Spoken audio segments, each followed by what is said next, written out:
अस्सलाम वालेकुम दोस्तों, उम्मीद है आप लोग खैरियत से होंगे और आप देख रहे हैं मुअम्मर कज़ाफ़ी कौन था। मुअम्मर कज़ाफ़ी 7 जून 1942 को लीबिया के शहर सब के नज़दीक एक सहराई इलाके में पैदा हुए। 1965 में आपने बिन गाज़ी एकेडमी में दाखिला लिया।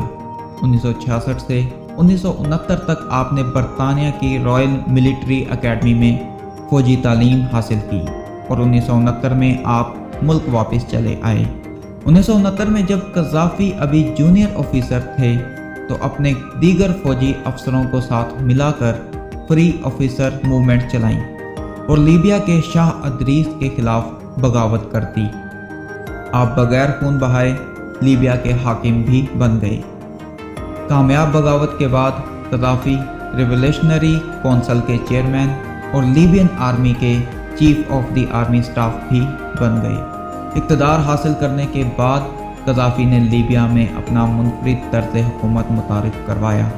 कज़ाफ़ी का निज़ाम हुकूमत कम्युनिज़म और कैपिटलिज़म से बिल्कुल ही अलग था। ये मुअम्मर कज़ाफ़ी का अपना बनाया हुआ निज़ाम था। उसको दुनिया में तीसरी आलमी थ्योरी के तौर पर देखा जाता था। ये तरीक़ा हुक्मरानी अरब कौम परस्ती और सोशलिज़म का मिक्सचर था। मुअम्मर कज़ाफ़ी की लीबिया में शोहरत की एक अहम वजह इस्लाम से मोहब्बत को भी माना जाता है। मुअम्मर कज़ाफ़ी ने अपने इब्तदाई दौरे हुकूमत में मुल्क में जारी इस्लाम मुखालिफ प्रोपेगेंडा को सख्ती से कुचल दिया था। शराब और कसिनोज पर मुकम्मल पाबंदी लगा दी गई थी।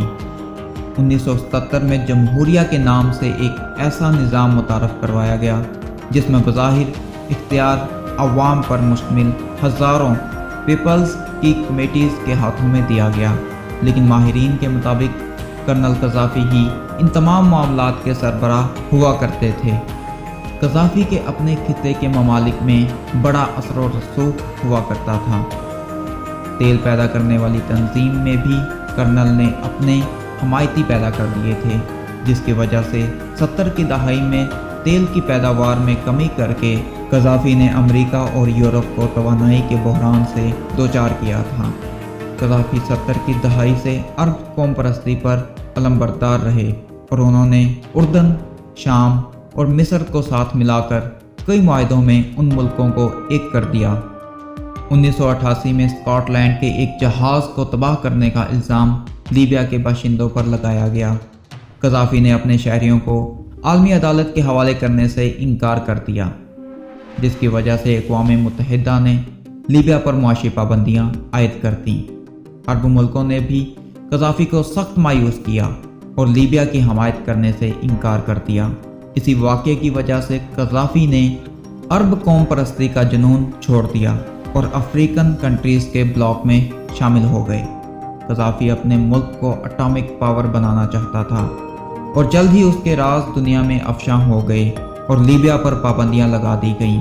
पहले जहाज़ का वाक़या और फिर ये एटॉमिक पावर वाले मामले ने कज़ाफ़ी को दुनिया में बिल्कुल अकेला कर दिया।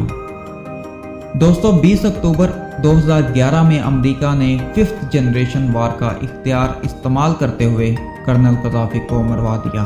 लेकिन क्यों मरवाया, उसके बहुत सी वजूहात हैं। उनमें सबसे बड़ी वजह पेट्रोल दौलत थी।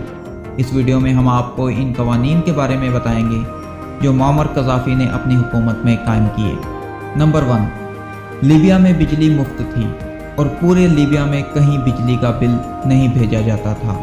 नंबर 2, सूद पर कर्ज नहीं दिया जाता था। तमाम बैंक रियासत की मलकियत थे और 70% सूद पर शहरियों को कर्ज की सहूलत देते थे। नंबर 3, अपना घर लीबिया में इंसान का बुनियादी मकसद बताता था और इसके लिए हुकूमत शहरियों को मुकम्मल माली मदद फराहम करती थी। नंबर 4, तमाम नए शादीशुदा जोड़ों को अपना नया घर बनाने की मद में हुकूमत $50,000 मुफ्त फराहम करती थी। नंबर 5, पढ़ाई और इलाज की सहूलियात लीबिया के तमाम शहरियों को बिना पैसों के हासिल थीं। कज़ाफ़ी से पहले 25% लोग पढ़े लिखे थे, जबकि आज लीबिया में शरह तालीम 83% है, यानी 83% लोग तालीम के ज़ेवर से आरास्ता हैं। नंबर 6, मुअम्मर कज़ाफ़ी के दौर में किसानों को ज़री आलात, बीज और ज़री ज़मीन मुफ्त फराहम की जाती थी। नंबर 7, अगर किसी बाशिंदे को लीबिया में इलाज मुआवजे या तालीम की सहूलत मैसर नहीं होती तो हुकूमत बिना किसी खर्चे के उसे बैरून मुल्क भिजवा कर वहाँ उसका इलाज करवाती थी। नंबर 8, लीबिया में अगर कोई शख्स गाड़ी खरीदना चाहता तो हुकूमत 50% सब्सिडी फराहम करती थी। नंबर 9, मुअम्मर कज़ाफ़ी के दौर में पेट्रोल की कीमत $0.14 फी लीटर थी। नंबर 10, लीबिया पर कोई बैरूनी कर्जा नहीं था और लीबिया के असासों की कुल मालियत तकरीबन $150 अरब से ज़ायद थी, जिन पर अब मगरबी ममालिक कब्ज़ा कर चुके हैं। नंबर 11, अगर कोई बाशिंदा ग्रेजुएशन करने के बाद भी नौकरी हासिल नहीं कर पाए तो हुकूमत उसे उसकी तालीमी इस्तेदाद के मुताबिक मुफ्त तनख्वाह अदा करती थी जब तक उसकी नौकरी ना लग जाए। नंबर 12, मुल्क के तेल से हासिल होने वाली आमदनी का एक मखसूस हिस्सा तमाम लीबियाई बाशिंदों के बैंक अकाउंट्स में जमा करवा दिया जाता था। नंबर 13, माँ को हर बच्चे की पैदाइश पर हुकूमत की जानिब से $5,000 मुफ्त फराहम किए जाते थे। नंबर 14, कज़ाफ़ी ने मुल्क की सहराई आबादी के पेश नज़र दुनिया का सबसे बड़ा मसनूई दरिया बनाने का प्रोजेक्ट शुरू किया था ताकि पूरे मुल्क में साफ़ पानी की फराहमी को यकीनी बनाया जा सके। मुअज़्ज़िज़ दोस्तों, मुअम्मर कज़ाफ़ी से पहले अदरीस लीबिया का हुक्मरान था। उसके बारे में ये तासुर था कि वो अमेरिका के इशारों पर चलने वाला हुक्मरान है। उसने नेटो के कई बेस कैंप लीबिया के अंदर बनाए थे, जिसके अंदर 5 इटालियन बेस सबसे अहम थे। लेकिन मुअम्मर कज़ाफ़ी जब इक़्तिदार में आए तो उन्होंने सबसे पहले इन 5 गैर मुल्की इटालियन बेसिस को ख़त्म कर दिया। कज़ाफ़ी को अपने फ़ॉरेन अफेयर्स के अंदर भी किसी तरह की बैरूनी मुदाखलत बर्दाश्त नहीं थी और इन पॉलिसीज़ से वेस्ट को बहुत ज़्यादा नुकसान हो रहा था। लिहाजा कज़ाफ़ी का जाना तय हो गया था, जंग से नहीं मगर साजिश से। 2010 में अफ्रीका में इकनॉमिक इंस्टेबिलिटी के खिलाफ आवाम ने मुजाहरे शुरू कर दिए और वेस्टर्न मीडिया ने उसे हथियार के तौर पर इस्तेमाल करना शुरू कर दिया और उन मुजाहरों को अरब अपराइजिंग का नाम दिया गया। फरवरी 2011 में ये मुजाहरे लीबिया तक पहुंच गए और उसी बहाने को सामने रखकर यूनाइटेड नेशन के तहत नेटो की एक रेजोल्यूशन पास हुई थी। 17 मार्च 2011 को इत्तेहादियों ने लीबिया पर हमला करने की इजाज़त दे दी और कहा गया लीबिया को कज़ाफ़ी जैसे डिक्टेटर से निजात दिलाई जाए। मार्च 2011 के अंदर लीबिया पर यूरोप और मिडल ईस्ट के 10 मुल्कों ने हमला शुरू कर दिया और उसके साथ 7 और ममालिक भी शामिल हो गए, यानी 17 मुल्क और अकेला लीबिया, जो कि इन 17 ममालिक के साथ जंग लड़ रहा था। इससे भी बड़ा मुश्किल वक्त ये था कि कज़ाफ़ी को हर वक्त अपनी एजेंसीज और आर्मी का डर लगा रहता था कि कहीं वो बगावत ना कर दें। लिहाजा उसने आर्मी को जगह जगह पर फैलाकर कमज़ोर रखा हुआ था, जिसका काबिल इख्तिलाफ़ी नुकसान इस हमले के नतीजे में इन्हें आखिरकार उठाना पड़ा। किसी भी मुल्क की आर्मी जब कमज़ोर हो जाती है तो उस मुल्क की बुनियादों को हिलाना इंतहाई आसान हो जाता है और यही लीबिया के साथ हुआ। अक्टूबर 2011 में एक बड़ी गाड़ियों के काफिले के साथ कज़ाफ़ी एक शहर से दूसरे शहर जा रहे थे।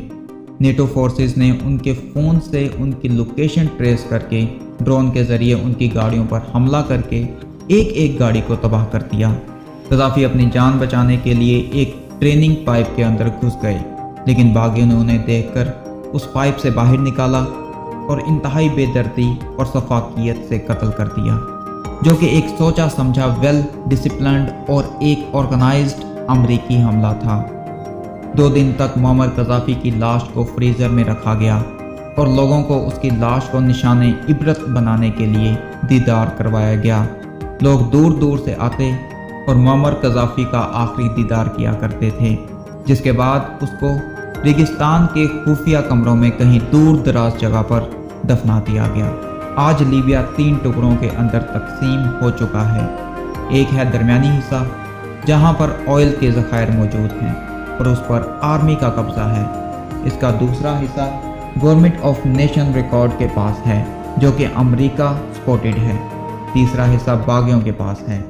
कहा जाता है कि लीबिया पर नेटो ने जंग मुसल्लत की थी और लीबिया में मौजूद तेल पर कुछ मुख्तलिफ वेस्टर्न ममालिक की नज़र थी और इस आयल पर कब्ज़ा करने के लिए बहुत से ममालिक लड़ने मरने के लिए भी तैयार थे।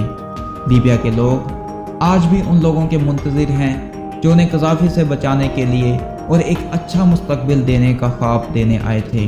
जब लीबिया के तकरीबन 50,000 से ज़ायद लोग अपनी जानों की शहादत देने के बाद आखिरकार समझ गए हैं कि जब मैं जाऊंगा तो लीबिया की शान और शौकत भी अपने साथ लेकर जाऊंगा। इन अल्फाज का क्या मतलब था? ये थी हमारी आज की वीडियो। मैं उम्मीद करता हूँ आपको आज की वीडियो पसंद आई होगी। फिर मिलते हैं अगली वीडियो में। अपना ख्याल रखिएगा। अल्लाह हाफिज़।